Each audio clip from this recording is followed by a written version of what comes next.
Hello guys, magandang araw sa inyong lahat. And for today's video, ayan, so ito na po ang pinakahihintay natin.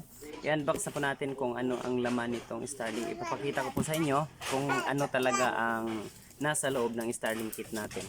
Ayan.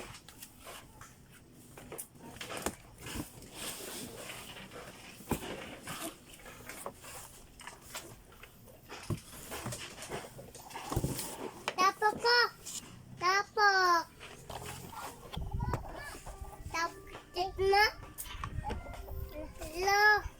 Ayan guys, so ito po ang kaniyang stand, ang kaniyang pong bracket. Ayan, para sa kaniyang mismong dish. Ayan, satellite dish ng ating Starlink. Ayan. At ito na po ang pinaka-crucial na part ng Starlink. So ito po siya. Ito po ang kaniyang dish. Ayan. At saka ito po ang kaniyang ayan, connector. Ayan. Saka isalpak lang po natin dito. Ayan. At saka ito naman po ang kaniyang ayan, router. Ayan, medyo mabigat din ang router ng Starlink. So ito po ang kaniyang hitsura. At ngayon po, subukan na po natin siyang i-install. Ayan. Para mapagana natin sa ating piso wifi.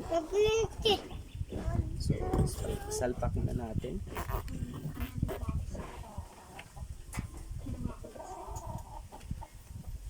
Ayan. Mura na yung kuhaan, touchscreen. Hindi.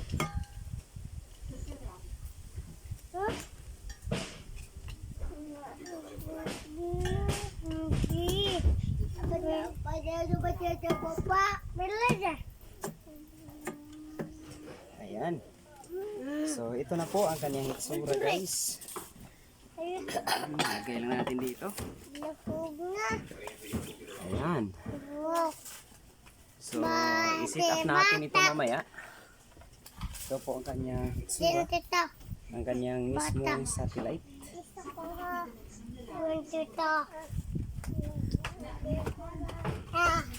At may binili rin tayong Ethernet adapter kasi ang purpose natin na mapagana natin ang ating piso wifi. Ayan.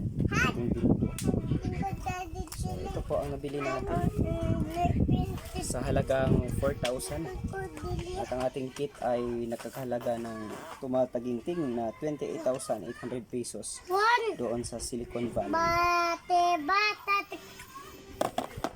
Yan lang po muna guys.